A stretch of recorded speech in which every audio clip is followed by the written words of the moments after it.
नमस्कार, सीधा सौदा में आप सभी का स्वागत है। मैं हूं सुमित और मंगलवार का दिन खास तौर से तब जबकि एक बहुत ही जोरदार तेजी के बाद आज हम मौजूद हैं बाजार में। ऑलरेडी 3 दिन की बिकवाली, उसके बाद एक बढ़िया पुल बैक और पुल बैक के बाद आज का सेटअप, जबकि ये बड़ा मुश्किल हो रहा है डिसाइड करना कि या तो तेजी में जाए कि मंदी में जाए, क्योंकि ऑलरेडी बाजार इतनी बढ़िया तेजी कल दिखा चुका है और उसके बाद अब वो थोड़ा थमेगा क्योंकि जोन्स ऐसे आ गए हैं वापस 18,100 18,150, या फिर वापस अभी भी अपनी विनिंग स्ट्रीक कंटिन्यू करेगा और इसके बाद और तेज़ी दिखाएगा। बड़ा ये कन्फ्यूज़न था, लेकिन फिर भी 30 अंकों की तेज़ी के साथ अभी एसएक्स निफ्टी कामकाज कर रहा है 18,058 के जोन पे।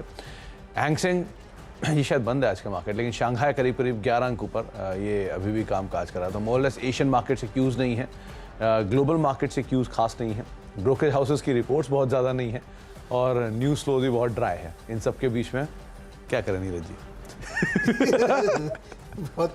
मतलब आप ऐसे इमेजिन कर लीजिए कि जब ब्रेक था तो हम अमृतसरी कुलचा डिस्कस कर रहे थे। हाँ। न्यूज़ फ्लो इतना ड्राई है, कुछ भी खबर नहीं है। टीम बनाना बहुत ही कठिन काम था, सेंस बना तो और भी कठिन काम। हाँ, तो मतलब कैसे कैसे करके गठजोड़ बनाए जा रहे हैं एक्चुअल में, ऐसा ही इनकी जगह। लेकिन बहुत ही ड्राई, और ये ईयर का ऐसा टाइम आता ही है जबकि सारे ब्रोकरेज हाउसेज यूजुअली ऑफ रहते हैं, रिपोर्ट्स आती नहीं है, न्यूज़ फ्लोज बंद हो जाते हैं और ख़ास तौर से एशियन मार्केट ही बंद है। पिच बिल्कुल ड्राई आपको दिख ही रही है, थोड़ी बहुत हरी निशान दिख रहे हैं, थोड़ा बहुत हरा निशान है, लेकिन बिल्कुल ड्राई पिच है। वाली पिच लेके आए, हाँ ग्रीन वाली है, लेकिन थोड़ा बिल्कुल ड्राई दिख रहा है। ठंड भी है, मतलब यहाँ तो थैंकफुली इतनी नहीं है, लेकिन दिल्ली में तो बहुत ज़्यादा है। ओस है पिच में। हाँ ओस आ गई है। तो पिच रिपोर्ट ठीक है आज की। कल जिस तरीके का सॉलिड बाउंस बैक हुआ है उससे ये लगता है कि मौके का फ़ायदा उठा लिया। जैसे मुझे ध्यान, बचपन में पिताजी कहीं चले गए, एकदम खुला मैदान, क्रिकेट खेलो, पतंग उड़ाओ, कुछ भी कर लो आप। वैसे ही अभी सब छुट्टी चल रही पूरी दुनिया के बाजारों में, तो भारतीय बाजार में एकदम दबा के तेजी कोई क्यूज़ नहीं, इसलिए बहुत अच्छे क्यूज़ हैं। तो कल एक बहुत बड़ा जो बड़ी रैली बनी है, उसके बाद आज थोड़ा सा कॉशियस मोड रहेगा। इतनी बड़ी तेज़ी आज दोबारा नहीं होगी, लेकिन नेगेटिव कुछ भी नहीं है, खाली क्रूड को अगर छोड़ दें तो। लेकिन क्रूड से बहुत फ़र्क हमको इसलिए ज़्यादा नहीं पड़ता क्योंकि हमको तो सस्ता भी मिल ही रहा है, तो इस वजह वो भी बहुत बड़ा नेगेटिव नहीं है। तो ऐसी पिच पे जो है ना, अगर हल्का सा भी आप मेहनत कर लो, थोड़ा सा बल्ला टाइमिंग सही कर लो, तो चौके छक्के लग सकते हैं। लेकिन आपको बहुत ध्यान रखना पड़ेगा क्योंकि कल ऑलरेडी बहुत बड़ा पहाड़ स्कोर आप बना चुके हैं। तो स्कोर बनाना मुश्किल होता है ना। ये वो टाइम है जब सिंगल्स और डबल्स निकालने आपको। नहीं, कई बार ऐसा होता है ना कि आप रन भी नहीं बनने, आउट भी नहीं हो रहे हैं, खड़े वहाँ मेहनत करे जा रहे हैं ना, ऐसे कुछ टाइम लग रहा है ना। मार्केट चल भी नहीं रहा, गिर भी नहीं रहा, वहीं पे खड़ा हुआ है मार्केट। आप पोजीशन लिए खड़े, वो बढ़ ही नहीं रहा। तो मतलब आज एक्चुअल में बहुत थकाऊ रह सकता है मार्केट। मतलब हम तो फिर भी आधे घंटे वाले भी, बेचारे आगे 2-2 घंटे वाले एंकर आएंगे, उनके लिए और मुश्किल होगा कैसे इतने बड़े शो खींचेंगे। लेकिन हाँ, ये बात सही है कि मार्केट बिल्कुल ड्राई है और बहुत कुछ न्यूज़ फ्लोज है नहीं। तो जो इंडिविजुअल स्टॉक स्पेसिफिक स्टोरीज हैं उनको आपको आइडेंटिफाई करना होगा। मिसाल के तौर पे कल ऐसे कई सारे स्टॉक्स थे जहां पर स्ट्रॉन्ग पुल बैक था। कल पूरी की पूरी 10 की 10 जो स्टॉक थे मेरे, सबके सब ग्रीन थे। उसकी वजह यही थी कि कल लग रहा था कि मार्केट बहुत स्ट्रॉन्ग पुल बैक लेगा, इसीलिए एग्रेसिवली सारे बाय साइड पे स्टॉक को मैंने रखा था। अभी भी ऐसा लग रहा है कि मार्केट में कोई ऐसा सेल ऑफ नहीं आएगा, हैवी सेल ऑफ नहीं आएगा, इसीलिए आप या तो डिफेंसिव स्टॉक्स लीजिए या फिर कोई थीम आइडेंटिफाई कर लीजिए और उन थीम्स के हिसाब से अपने स्टॉक्स को आप चुन के चलिएगा। न्यूज़ फ्लोज बिल्कुल ड्राई है, तो आपको सिर्फ थीम को ही समय आधार मानकर चलना होगा। और ये वो तूफान से पहले का सन्नाटा है जिसको आप अर्निंग कहते हैं, क्योंकि 8 तारीख 9 तारीख से अर्निंग शुरू हो जाएगी और जैसे ही अगला साल शुरू होगा वैसे न्यूज़ फ्लो और तेज हो जाएगा। पहले ऑटो सेल्स के नंबर आएंगे, सीमेंट के प्राइसेज, इसके कोल के प्राइसेज एंड ऑल, वो सब आएंगे। उसके बाद शुरू हो जाएगा एस्टिम जो अर्निंग सीजन है वो, फिर धीरे धीरे आप बजट की तरफ बढ़ना शुरू करेंगे। तो न्यूज़ फ्लोज अभी ड्राई है क्योंकि आगे और स्ट्रॉन्ग न्यूज़ फ्लोज आने की तैयारी है, तो उस हिसाब से भी आपको नज़र रखनी होगी। बहरहाल मेरी जो टीम है उसमें मैंने यूजुअली सभी हरे रखता हूं, तो आज भी मैंने मेजरली सभी के सभी हरे शेयर रखे हैं, यानी कि इन ग्रीन जो काम काज करते हैं उन्हीं को ही चुना गया है। और जो आज क्रूशियल थीम मैंने चुनी है, वो जिससे पूरा जो उत्तर भारत है वो जूझ रहा है, वो है ठंड। क्योंकि ठंड की डिमांड अलग तरह की होती है, उनके प्रोडक्ट्स की डिमांड अलग तरह की होती है और वो थीम अलग तरह की है। और इस बार एक बड़ी यूनिक चीज़ ये हुई है कि ठंड धीमे से नहीं आई है, एकदम से आई है और बहुत एकदम से तेज़ आई है। इसीलिए पिछले 3 दिन के अंदर ही सर्दी कहीं ज़्यादा बढ़ते हुए दिखाई पड़ी है पूरे उत्तर भारत में। बहरहाल तो शुरुआत कल के कुछ स्टॉक्स जो कि मैंने चुने थे, जो नहीं चले थे, उन्हीं से कैरी फॉरवर्ड किया है। उसमें एक नाम है यूनाइटेड स्पिरिट्स। ये कल भी चुना था, आज भी इसको चुना है, और क्योंकि ये शेयर अभी पार्टिसिपेट नहीं करके गया है, जो पुल बैक आना है उसके अंदर। ये शेयर ऊपर से टूटने में तो नीचे आया है, लेकिन नीचे से ऊपर जाने में वापस अभी ऊपर नहीं गया है। कल इसने थोड़ा बहुत पार्टिसिपेशन दिखाया था, 1-8% चला था। ये शायद और कैरी फॉरवर्ड करे। इसका जो मूव है उसमें पेंडिंग है, वो भी शायद कैरी फॉरवर्ड हो सकता है। तो पहला नाम यूनाइटेड स्पिरिट्स का रहेगा। क्वालिटी कंपनी, ऑब्वियसली बात है, लार्जेस्ट लिकर कंपनी है इंडिया की, एक सब्सिडरी है विदेशी कंपनी डियाजियो की, जो ग्लोबली दुनिया की सबसे बड़ी कंपनी है, तो उसकी एक सब्सिडरी है। तो आप उस लिहाज से नज़र रखेंगे स्टॉक के ऊपर। क्वालिटी वाइज कोई इशू नहीं है, स्टॉक प्राइस थोड़ा सा नीचे ज़रूर है तो वो पुल बैक दिखा सकता है, इस लिहाज से आप नज़र रखें। इसी श्रृंखला में दूसरा नाम है रेडिको खैतान का। ये स्टॉक भी हायर लेवल से काफ़ी टूटा हुआ है। 1300 रुपये के आसपास के जोन्स थे, वहाँ से टूट के शेयर पहुँचा 1000 रुपये के जोन्स में। इनफैक्ट नीचे 800 रुपये 900 रुपये की रेंज भी दिखा चुका है एक बारी, लेकिन वहाँ से पुल बैक दिखाया थोड़ा, तो अभी इसमें ये शायद पुल बैक कंटिन्यू करे। तो दोनों लिकर स्टॉक के साथ शुरुआत करी है। इसमें पहला नाम है यूनाइटेड स्पिरिट्स और दूसरा नाम है रेडिको खैतान। बेसिकली अगर आप लिकर स्पेस में इंडिया में डील करना चाहते हैं, कोई भी स्टॉक को लेना चाहते हैं, तो आपके लिए जो चॉइसेस हैं वो बहुत लिमिटेड हैं। पहला नाम ऑब्वियसली आता है यूनाइटेड स्पिरिट्स है प्रीमियम स्पेस में, और नॉन प्रीमियम या सब प्रीमियम स्पेस के अंदर अगर आप आते हैं तो उसमें रेडिको खैतान आता है, सेकंड बेस्ट लीडर के तौर पे आप मान सकते हैं। फिर आती हैं बाकी रीजनल प्लेयर्स, जिसमें आ जाएंगे ग्लोबल स्पिरिट्स, जीएम ब्रिवरीज जैसी कंपनियां, या सोम डिस्लरी जैसी कंपनियां। एक बियर स्पेस में आती है यूनाइटेड ब्रिवरीज, और वाइन स्पेस में आती है सूला।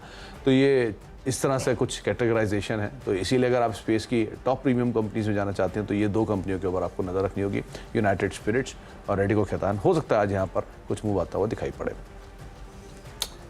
टी टोटलर टीम है मेरी। आपकी ना मेरी भी अभी ये अभी ब्लेंड देखिएगा, मतलब ब्लेंडेड प्रोडक्ट देखिएगा। मैं कह रहा हूँ कि ब्लेंड देखिएगा। यूनाइटेड स्पिरिट से शुरू किए, एंड देखिए कहाँ जाके करूँगा। देखो मैंने तो भाई बहुत दूध के दाम बढ़ गए, इसलिए हमने डेयरी कंपनियों पे फोकस किया है। तो 3 कंपनी एक ही खबर पे है, क्या करूं मैं। ढोडला डेयरी, उमंग और हटसन। पराग छोड़ दिया मैंने, क्योंकि पराग में कल एक मूव था, 8-9% ऊपर था स्टॉक। तो ये 3 देखिए, इसमें दूध के दाम क्या हुआ, मदर डेयरी ने दूध के दाम 2 रुपये पर लीटर बढ़ा दिए हैं, और ये आज से लागू हुए हैं। मुझे ध्यान आ रहा है कि तीसरी बढ़ा था ये पिछले 2 महीने के अंदर दूध के दाम में। 2-3 महीने के अंदर 3 बार ये 1-1, 2-2 रुपये दाम बढ़ चुके हैं, और अब हमारे ख्याल में पता नहीं 60-70 रुपये लीटर दूध हो गया होगा। तो इन कंपनियों का जो कि मेन प्रोडक्ट है, लगातार ये दाम बढ़ रहे हैं। वैसे बहुत ही सरप्राइजिंग है सुमित, जाड़े में दूध के दाम नहीं बढ़ने चाहिए, क्योंकि जाड़े में दूध का प्रोडक्शन ज़्यादा होता है, फीड अच्छी मिल जाती है, फीड अच्छी मिलती है, और कंसंट्रेशन ज़्यादा रहता है। दूध क्वालिटी बहुत अच्छी होती है, उसमें थोड़ा पानी मिलाया जा सकता है कि गाढ़ा बहुत दूध होता है। गर्मियों में दूध नहीं मिलता, चारा कम होता है, हरा चारा। लेकिन जाड़े में अगर दूध के दाम बढ़ रहे हैं ना, ये अपने आप में एक और बड़ी चमत्कारी चीज़ में। और वो भी ढुलाई भी इतनी महंगी नहीं है अभी तो। वो भी हाँ, जब इन्फ्लेशन नीचे है, सारा चारा के दाम नीचे हैं, फीड के दाम नीचे हैं, खली के दाम नीचे हैं, उसके बावजूद दूध के दाम 2 रुपये लीटर बढ़ना, इसका मतलब क्या है? तो डिमांड बहुत है। भैंस रजाई से बाहर नहीं आ रही, लोग रजाई के अंदर ही चाय पी रहे हैं, ज़्यादा कंजम्पशन है। इसलिए दूध के दाम लगातार बढ़ रहे हैं। और इस इंडस्ट्री की एक सबसे अच्छी बात यह है कि एकदम सुदूर कोने की कोई डेयरी भी अगर दाम बढ़ाएगी ना, तो पूरे देश की डेयरी वाले वैसे ही दाम बढ़ा देते हैं, क्योंकि वो एकदम पैरिटी चलती है। आप किसी भी पैकेट को उठा के देख लीजिए, लगभग क्या सेम प्राइस पे आपको दूध मिलता है। तो अब चाहे अमूल हो, चाहे पराग हो, ये सब दाम बढ़ाते हैं। तो बाकी जो प्राइवेट डेयरी हैं ये बढ़ाती हैं। और ये सारी जो डेयरीज के नाम मैं ले रहा हूँ, जैसे हटसन एग्रो साउथ की डोमिनेंट प्लेयर है, सेकंड लार्जेस्ट डेयरी कंपनी है अमूल के बाद। हटसन इतनी बड़ी कंपनी है। फिर इनके बहुत सारे प्रोडक्ट भी हैं, आइसक्रीम भी बेचते हैं, दही भी बेचते हैं, पता नहीं क्या। अरुण नाम की आइसक्रीम खाई कभी? गए चेन्नई? मैंने इसका वो बहुत सुना है। इसका गुआवा बड़ा फेमस है, मसाला गुआवा बहुत ज़्यादा बिकता है। वो बहुत ही गजब की आइसक्रीम। वो आप साउथ में जाएंगे, हर दुकान पे आपको यही मिलेगी। पुणे में बहुत है, पुणे में बहुत ज़्यादा। इन्होंने एक डेयरी लगाई यहाँ पे महाराष्ट्र में, तो नया प्लांट इन्होंने लगाया था। उसके बाद से स्टॉक में अच्छा मोमेंटम मिला। तो मुझे लगता है ये डेयरी कंपनियों पे ध्यान रखना चाहिए आज, चूँकि दाम वाम बढ़े हैं तो इनको इसका लाभ हो सकता है। तो इसीलिए हटसन, उमंग और ढोडला डेयरी को हमने इसमें शामिल किया है। अच्छा, अब जो मेरे अगले कुछ नाम है उसमें एक नाम आता है कंज्यूमर ड्यूरेबल स्पेस से हेवेल्स। हेवेल्स को चुनने की वजह तो पुल बैक पे आ सकता है एक शॉर्ट कवरिंग, और दूसरा ऑब्वियस बात है हीटर की डिमांड बहुत ज़्यादा है। तो मैंने बड़ी देर तक कल ये ढूंढता रहा कि हीटर का डोमिनेंट प्लेयर कौन है, तो उसमें 3 ही नाम मिले। एक वी गार्ड, बहुत स्ट्रॉन्ग प्लेयर है। गीजर दूसरा हाँ गीजर में भी और हीटर में भी, और दूसरा स्टेबलाइजर में हेवल्स, इनका बहुत स्ट्रॉन्ग प्रोडक्ट प्रोफाइल है उसको लेकर, नॉर्थ में स्पेशली, क्योंकि दिल्ली एनसीआर में जो ठंडा बढ़ रहा है उसमें हेवल्स सबसे बड़ा प्लेयर बनकर आता है। तो ये कुछ ऐसे नाम है जो कि नज़र रखें। वैसे अनऑर्गेनाइज मार्केट है, बहुत बड़ा हीटर मार्केट में आपको रियलाइज़ नहीं होगा बहुत, क्योंकि अनऑर्गेनाइज प्लेयर बहुत ज़्यादा है, लेकिन फिर भी ये कुछ स्टैब्लिश प्लेयर हैं। दूसरा शॉर्ट कवरिंग कैंडिडेट भी है, ये हायर लेवल से बहुत टूटा है, 1200, 1250, 1300 रुपये से नीचे आया है हाल फिलहाल में। तो हो सकता है 1100 के बाद पुल बैक यहाँ बनता हुआ दिखाई पड़े। तो आप अदरवाइज़ भी इसके ऊपर नज़र बना कर रख सकते हैं। क्वालिटी कंपनी है तो उसमें भी कोई दो राय नहीं क्वालिटी को लेकर। इसके अलावा दो नाम, जैसे अभी नीरज जी बात कर रहे थे डेयरी प्रोडक्ट्स की, मेरी तरफ से मैंने पोल्ट्री के दाम चेक किए हैं और कल ये तो खुद ही सर्वे किया है मैंने, एग के दाम जो है वो करीब करीब 2.5 से लेकर 3% तक बढ़े हैं 3 दिनों में, महज 3 दिनों में। इतनी तेज़ी से जो एग्स के दाम बढ़ रहे हैं उसकी वजह सर्दियां भी हैं, एक नॉर्थ में, दूसरा रिसेंटली मतलब मुंबई में दाम पता नहीं क्यों बढ़े, लेकिन मुंबई में भी 2 से 3% के आसपास दाम बढ़े हैं। तो पूरे क्रॉस नमक्कल जैसी मार्केट, चेन्नई जैसी मार्केट्स जो कि क्रूशल मार्केट्स हैं एक प्राइसेस के लिए, वहाँ पर भी दामों में एक अच्छा खासा इजाफा हुआ है, 2 से 3% के आसपास का दाम बढ़ा है। तो तमाम वो, और दूसरा एक स्केयर भी उठा है केरला में वो बर्ड फ्लू को लेकर। तो जो पैकेज्ड प्रोडक्ट्स हैं उनके दामों में इजाफा हो सकता है कि आमतौर पर बर्ड फ्लू के केस में वो कंपनियां जो कि स्टैंडर्डाइज प्रोडक्ट्स के अंदर डील करती हैं या फिर जो पैकेज प्रोडक्ट्स में डील करती हैं, उनकी डिमांड पे आदमी शिफ्ट कर जाता है।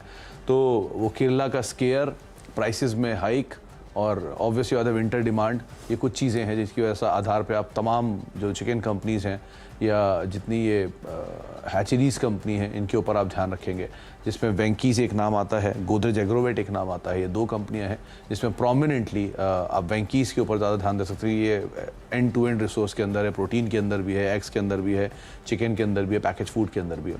और दूसरी गोदरेज एग्रोवेट जिसका और भी काम है लेकिन ये भी इस कामकाज के अंदर है। तो आप इन दोनों के ऊपर भी नज़र बना के रख सकते हैं और शायद थोड़ा बहुत इम्पैक्ट ये जो प्राइस हाइक है इसका आता हुआ दिखाई पड़े। तो वो बात अलग है, और भी कंपनियाँ इनको लेकिन शामिल नहीं किया, लेकिन हाँ इन दोनों कंपनियों के ऊपर आप प्रोमिनेंटली नज़र बना के रख सकते हैं। और उसके अलावा मेरी तरफ से 5 शेयर हो गए, एक और बताऊँ या आप बताएंगे पहले? अगर इससे रिलेटेड नहीं तो रुक जाओ।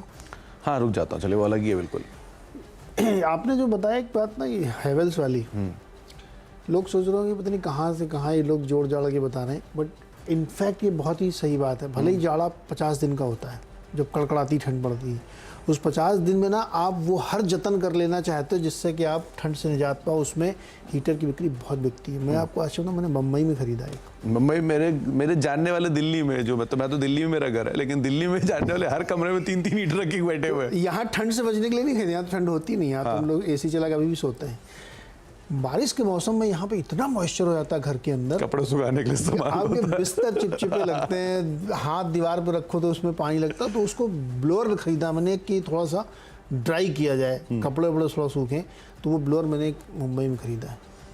तो सोचो कि आप नमी अगर आप से, डिमांड सर्दी देखना से चाहते कितना हो परेशान, बहुत तो आप जबरदस्त डिमांड। रियलाइज नहीं करोगे, जब बीच में पोल्यूशन बढ़ा था दिल्ली में पिछले साल, तब ब्लू स्टार की मैनेजमेंट हमारे साथ ही जुड़ी थी और उन्होंने बात मेंशन की थी कि महज 20 दिन के अंदर ही उनके सारे जो वो थे एयर प्यूरिफायर वो बिक गए।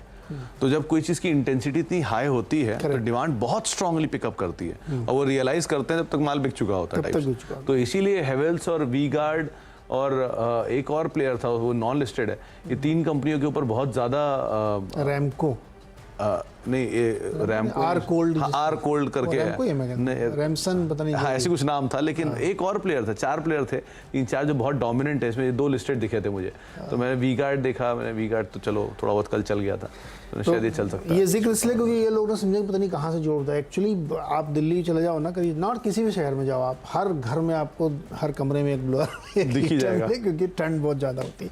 तो इसलिए हेवल्स वेल्स को फायदा होता है। अच्छा, चौथा स्टॉक मेरा है जाइडस वेलनेस, लेकिन इसका दूध से कनेक्शन है। जाइडस का दूध से कनेक्शन? अच्छा, एनिमल मेडिसिन नहीं, फिर जाइडस वेलनेस के मैनेजमेंट से हमने KYC की और उनका प्रेजेंटेशन पड़ा हुआ है, आप देख लीजिए कि उनकी वेबसाइट पे या BSC में। दूध की कीमत जब बढ़ती है तो इनको बड़ा नुकसान होता है। ये इनके मैनेजमेंट ने खुद मुझे बताया कि मिल्क प्राइसेस जैसे जैसे बढ़ती है ना, इनका असर पड़ता है डिमांड पे। कम्प्लान बनाते हैं ये जो दूध में मिला के आप लोग बूस्टर पीते हैं, तो तो जब भी दूध के प्राइसेस बढ़े, और जिस दिन मैंने इनका इंटरव्यू किया तो उससे पहले वो बता रहे कि दूध की कीमतें लास्ट क्वार्टर में बहुत बढ़ी थी, इसलिए हमको थोड़ा सा उसका इम्पैक्ट आया। और जब दोबारा हमसे उनसे बात करें फिर बढ़ चुकी थी, अभी आज फिर बढ़ गई, मैं बुलाऊँ तीसरी बार बढ़ गई होंगी। ये इनके लिए एक नेगेटिव होता है, डिमांड पर असर डालता है। तो मुझे लगता है कि इसके लिए थोड़ा सा रेड हो सकता है, क्योंकि दूध की कीमतें एक्स्ट्राऑर्डिनरीली पिछले 3 महीने बहुत ज़्यादा बढ़ चुकी हैं। तो इसलिए मैंने जायडस को रेड में रखा है। 5वां स्टॉक है टाइम टेक्नो। इनको एक वो ऑर्डर मिला 75 करोड़ रुपए का अडानी टोटल गैस से। ये सीएनजी के लिए कैस्केड बनाएंगे और ये जनवरी 2023 से ही इसका कामकाज शुरू कर देंगे। तो हो सकता है इनको थोड़ा फ़ायदा हो जाए, तो ध्यान दे सकते हैं। 5 मिनट हो गए, छठवां बताओ। अरे मैं वो देख रहा था ट्विटर पे, हमारे व्यूअर जो है वो नाम भेजने लग गए। रैकोल्ड एक नाम है। हाँ, रैकोल्ड। सौरभ गर्ग साहब ने भेजा है। उसका गीजर मेरे घर पे लगा हुआ है। और आशुतोष जी बोल रहे हैं कि सिम्फनी के हीटर भी आते हैं और महाराजा के भी आते हैं। नहीं, रैकोल्ड तो मेरे घर में वो इंस्टेंट गीजर लगा, इसलिए मुझे याद आ गया। रैकोल्ड बड़ा सा चौड़ा सा रहता है। अच्छा, एक और नाम जो है वो बच गया था, वो है मॉन्टी कार्लो का। ऑब्वियसली बात है, सबसे बड़ा प्लेयर है, डोमिनेंट, ये छूट गया था आपसे। तो मॉन्टी कार्लो के ऊपर भी आप ध्यान रखें। दो इन्होंने अपनी जो प्रोडक्ट लाइन है उसे अब समर साइड पे भी कर दिया है शिफ्ट। अब ना केवल विंटर के डोमिनेंट प्लेयर हैं, बल्कि ये होजरी के कारोबार के अंदर भी और बाकी कॉटन बेस्ड प्रोडक्ट्स के अंदर भी काफ़ी एक्टिवली हैं। लेकिन ऑब्वियस ही बात है, ये एक बड़ा प्लेयर है जिसका इम्पैक्ट कल आपने देख ही लिया। स्टॉक के अंदर पुल बैक भी है। ये 900 रुपये से टूट के शेयर 600 रुपये आया। तो पहली चीज़ तो ये एक बड़ा ट्रिगर बन रहा है इसके लिए कि ऑलरेडी 300 रुपये अपने स्टॉक प्राइसेस में हायर लेवल से करेक्ट हो चुका है और शायद ये डिमांड वाला पार्ट भी प्ले करे तो एक नियर टर्म मोमेंटम स्टॉक में अदरवाइज भी मिल सकता है। तो ये एक और नाम रहेगा जिसके ऊपर आपको नज़र बना कर रखनी होगी। शायद इस न्यूज़ फ्लो के दम पर कुछ मूव आता हुआ दिखाई पड़ सकता है। तो मेरी तरफ से जो 6 नाम है वो 6 के 6 नीरज जी पूरे हो चुके हैं। अच्छा, 10 साल पहले तक मुझे लगता था मॉन्टे कार्लो विदेशी कंपनी है लेकिन बाद में पता चला कि लुधियाना में आप हाईवे पे जाइएगा, इनका एक मासिव स्टोर है, massive as in really massive store जो कि इन्होंने बना के रखा हुआ है। और वो क्योंकि लुधियाना बेस्ड कंपनी है तो वहाँ पर क्या डिमांड तो है ही। अब तो बहुत बड़ा नाम हो गया। मैं इनको ट्राई कर रहा था कि आउटलुक 2023 में इनको बुलाएं, क्योंकि सर्दियों का माल तो इनका सब बुकड है। अब इसमें कुछ नया नहीं है। अभी मेरे को पता करना है गर्मी के लिए टी शर्ट कितनी बुक हो रही है, तो वो देखते हैं, पता करें, इनसे बातचीत करेंगे। अच्छा, 6th स्टॉक है मेरा बैंक ऑफ बड़ौदा। इन्होंने कल 15 से 60 बेसिस पॉइंट डिपॉजिट रेट बढ़ा दिए हैं। काफ़ी बड़ी हाइक है मतलब ये।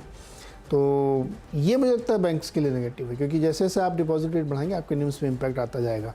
तो बैंक ऑफ बड़ौदा को रेट में रख सकते हैं। कल बहुत चले भी हैं, इसलिए हो सकता है थोड़ा बहुत लोग प्रॉफिट बुक करें, लेकिन देखते हैं, स्क्रीन पे लगा के रखिएगा। तो ये 6 स्टॉक हो चुके हैं। क्विकली एक ब्रेक, और ब्रेक के बाद अगले 4 एक बार फिर से आपका अगले 4 स्टॉक्स में इक्विटास स्मॉल फाइनेंस बैंक, और इस पे इक्विटास की एक रिपोर्ट आई है।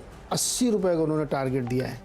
उनका मानना है कि जो मिस्टर PN वासुदेवन को MD CEO ग्रुप पे कंटिन्यू किया है बैंक ने, वो इनके लिए एक बिग पॉजिटिव है।